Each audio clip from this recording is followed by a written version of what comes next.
Start broadcast. There you go. Okay, now we're good. There we go. Okay, so we already did the first part, and I'll just send an email to him letting him know why that part's not there. And we can just pick up where we were at. Is it recording? Yep. Yeah, it is recording. Yeah, I made sure of that. So why is it important to recognize these issues? We can make improvements. Yeah. Well, you should never let something go just because nothing serious has happened, or you want to do something in your job, you want to be a manager or something. You should never push issues aside in hopes that nothing will happen. That's the ostrich. Put your head in the sand. Yeah. Because like the right side never had anything fall off, so why would there be a problem with the left side if they were doing it the same? Yeah. Yeah. In the book Good to Great by Jim Collins, he talks about a level 5 leader and how a level 5 leader faces problems head on and takes care of them and wants to take care of them to take care of the company and the employees, and that's not at all what happened. That everybody was just looking out for themselves. Mm-hmm. Yeah, I agree. And what Katie was saying, preventing future failures, because when they I looked into the case, what happened afterwards, and they looked into the foam strike, and for future missions that they sent out, they did a lot more research in foam strikes and even delayed some of the flights so that they wouldn't take off with that risk. So it also says in the agenda, it talks about something called a recovery window, which is the time period between a threat and major accident or prevented accident. What would you guys say is the recovery window in this case? Does that make sense? Like the event happens, like there's the problem, and then this is the window right here. And then when they realize, like, what can we do to prevent it? Well, how many days was the flight? Like 2 weeks? It was a 16-day mission, yeah. Yeah, so I would say they only have a couple days. Yeah. And that's exactly what the recovery window is. Between when they discovered the foam strike and when it exploded. They could have done something to maybe repair it in that time or do some more research into it. Yeah, I think it should have definitely given them a couple days before they were supposed to return to fix it. So I would say 10 to 14 days. Yeah. Mm-hmm. Yeah. Yeah, I agree. So it also mentioned something called a cognitive bias. Does anyone know what that is, or do you want me to explain it? Remind me, my head hurts today. Okay, so cognitive bias. Huh?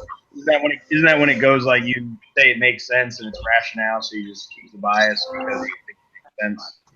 Yeah, exactly. It's when there's errors in judgment basically, and you kind of rationalize it a little bit just due to other experiences that you have. Like in this case, they're like, oh, we've had plenty of foam strikes, but this one, why is this any different? Okay. Kind of rationalizing it. I guess I just answered the question, huh? The question was, how did it apply to this case? So why did the debris strikes become an acceptable risk? Well, in this case, because it just never seemed to make it hadn't caused a real issue yet. It was all speculative. Yeah. But they both And then what's the root of the situation here with the Columbia mission? Lack of taking responsibility. Yeah. It's kind of stuff that people have touched on a little bit, just lack of looking into things for fear that it might cost too much, or stuff that's already happened too. So like, oh, we're fine. Didn't blow up before, and I'm gonna blow up now. That's not how it works, though. But Yeah. Well, like in my paper, I mentioned that, the one guy was like, well, we can't talk outside of our spot. Okay, I'm going to be very blunt and probably not politically correct right now, but I'm an Army kid. I know there's protocols. I know there's chain of command. At that point, screw worrying about being insubordinate, and you go above what you're supposed to. Yeah. yeah, when you think people's lives are at risk in this situation, you've got to take action. Yeah. How would you guys characterize the culture at NASA? Bureaucratic. Yeah, very. Compartmentalized. What would you say their strengths are? I don't know if there were any. Able to build a space shuttle. I don't know. I don't know, maybe not. Seem to blow up on them. Okay, and then the weaknesses you were saying bureaucratic. Any other weaknesses? They don't listen and they don't work as a team. Yeah.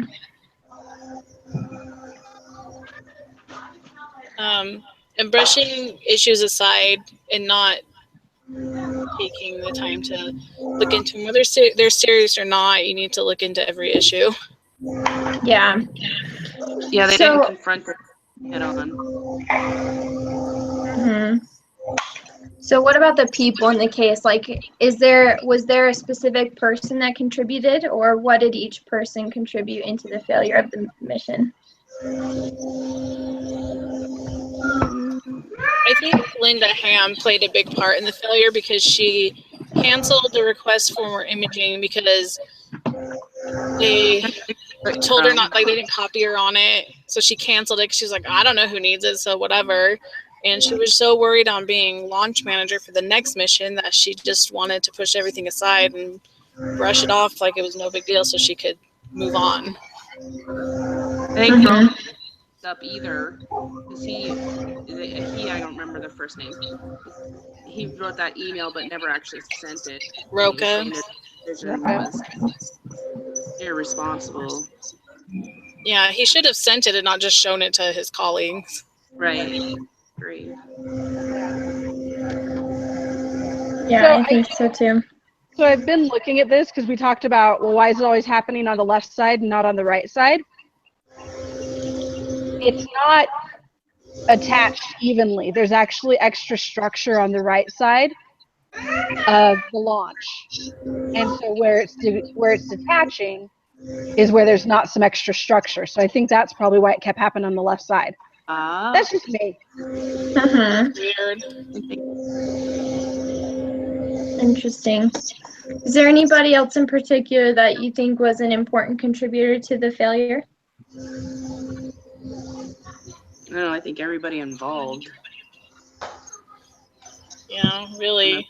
Anybody that knew about the problem and didn't take action to try and warn the astronauts or resolve the issue.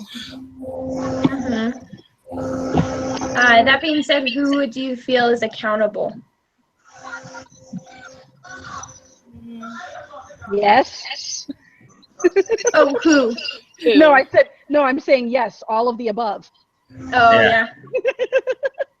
I think the only people not accountable were like the astronauts going up in space. Like, that would be so terrible if like somebody knew something was wrong and you found out and they just didn't say anything.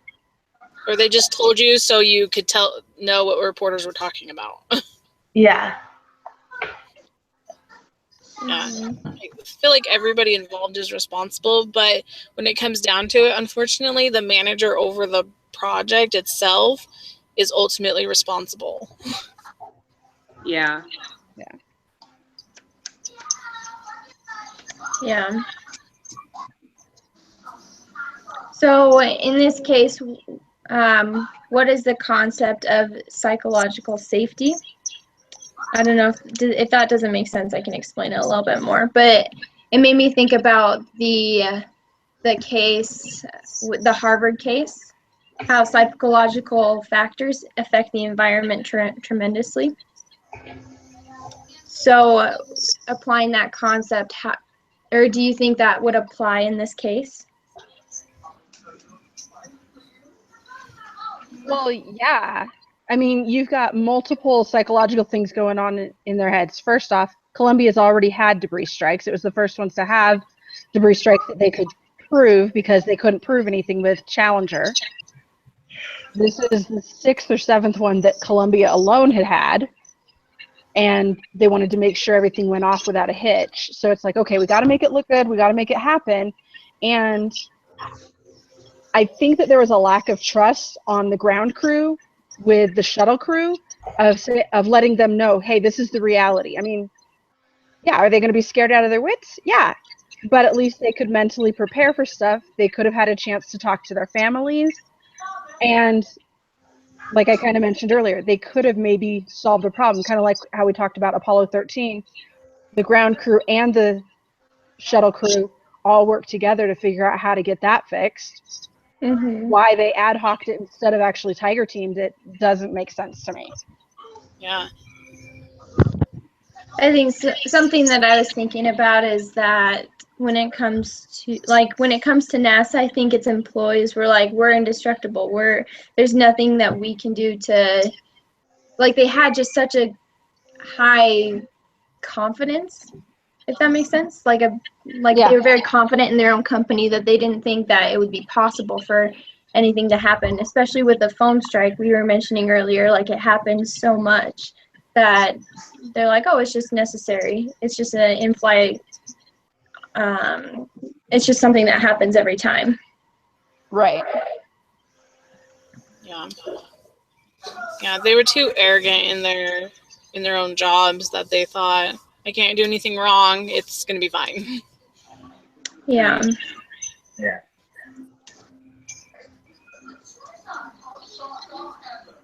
So do you guys have any connections, like personal experiences or applications from the other case studies that you would apply to this?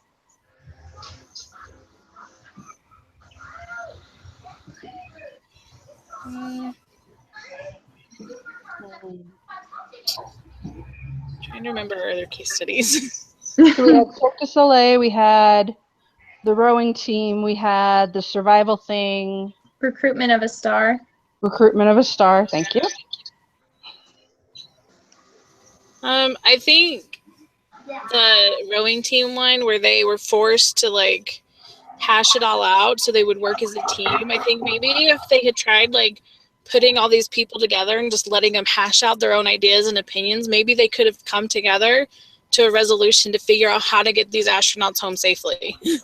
Mm-hmm. Kind of just mad brainstorm it and not find fault with anybody, just open forum it. Yeah, like not pointing fingers, but coming together and being like, hey, we need to get these guys home, and just letting them hash it out for a little while until they can start to be like coming up with real solutions. Yeah, for me, this is similar to the first one we did with the training, where this is obviously just the first time it went bad big. Anything we could have done up to that moment to prevent it even occurring.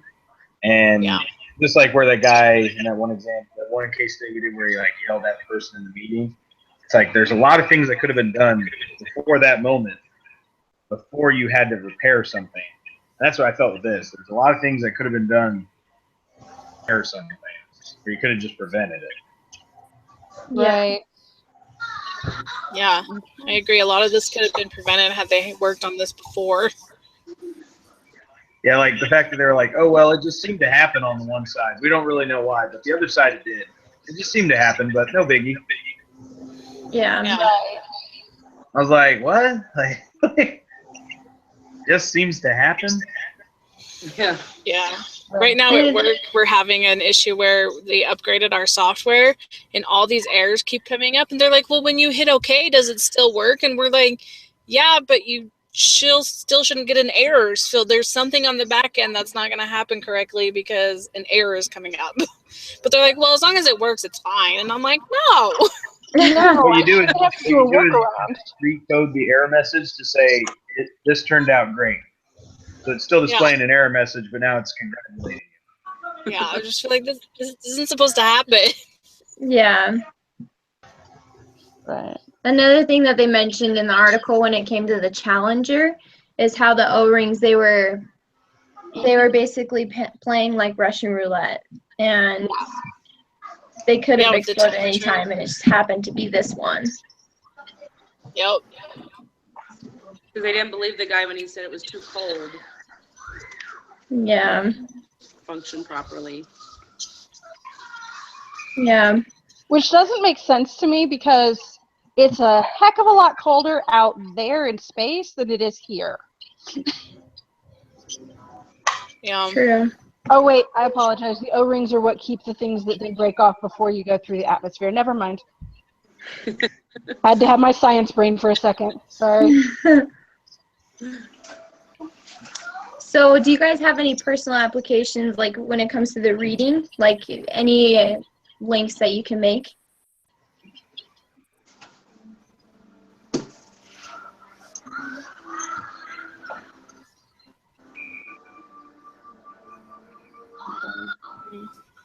Well, if issues come up, don't push them aside. Take them seriously, because you never know down the road what it could affect. Like at work, we have this rule. If you're making a correction or something's weird, 5 years from now, if somebody were to look at this, would they be able to tell what exactly happened? If not, make notes. Like 5 years from now, you may not be there. And if you're going through an audit and something comes up, we need to be able to look at that and see what happens. So you can't just brush it aside and be like, they'll figure it out. Mm-hmm. Yeah. We always are overconfident in our own brains to remember things, so. Yeah. Need to write it down. Something from the reading that I thought about is how they talk about when you don't have trust, then costs increase and the time it takes increases as well. I don't think people really trusted that the foam debris or that the foam strike would do anything, and so they didn't order images. And I don't know if necessarily it was wrong on the time, but like I'm sure they had court fees, they had fees to clean up all the debris from the Columbia being or exploding everywhere. And so right there, costs were increased because they didn't have trust, especially in the people the people that were ordering the additional imagery. They didn't trust them as well. Yeah, all the time that guy Rocco wasted on trying to get the images and get all this taken care of could have been saved if they just worked together. Yeah. Well, and it said in there that he didn't go through the right protocols. It wasn't, and how I read it, it wasn't that he knew the protocols and went around them. He was told, go this way. It's not the right way, but go this way and get it this way instead of doing it the right way. And like we've talked about his email and how he should have actually sent it. And to me, that reminds me of like in our reading of The Speed of Trust, how you have the meetings after the meetings. You know, you finish up a meeting with all the employees and everybody's like, yes, yes, yes. And you leave the door and everybody's like, oh my gosh, did you hear that person? That's what that seemed like to me. Yeah. And like we have that right now at my office. So like myself and one other guy, we were backup teachers, and one of the teachers and the other backup, they got promoted. Yay, them. But the backup was supposed to cover for somebody today, but she ended up coming in. She told our manager.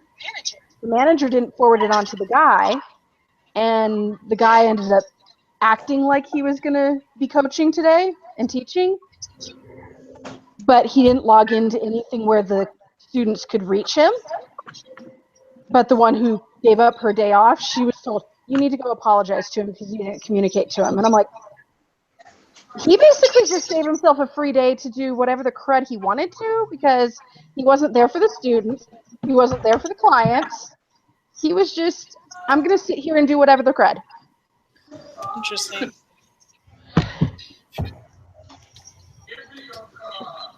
Mm-hmm. Is there any additional comments that anybody has? I don't think so. All right, I'm out of questions, so if nobody else has anything, I can stop the broadcast. Who's the lead next week? I forgot. I am. Okay. Katie. Awesome. Okay. Yay. So I copied the link from here and I posted in the discussion board and just give a brief explanation of what our consensus was. Yeah, and you can put there what happened with the beginning of our meeting. Yeah. Okay, I'll do that. All right. Yeah, Thank you very pretty much, simple. guys. Thanks, guys. And All right. we're doing it next one on Tuesday, right? No, not next week. That's the No. week after. Oh, the one after. Okay. Next week is Sounds normal. Next week's Thursday. Okay. Talk to you later. All right. See Have ya. a good night. Bye.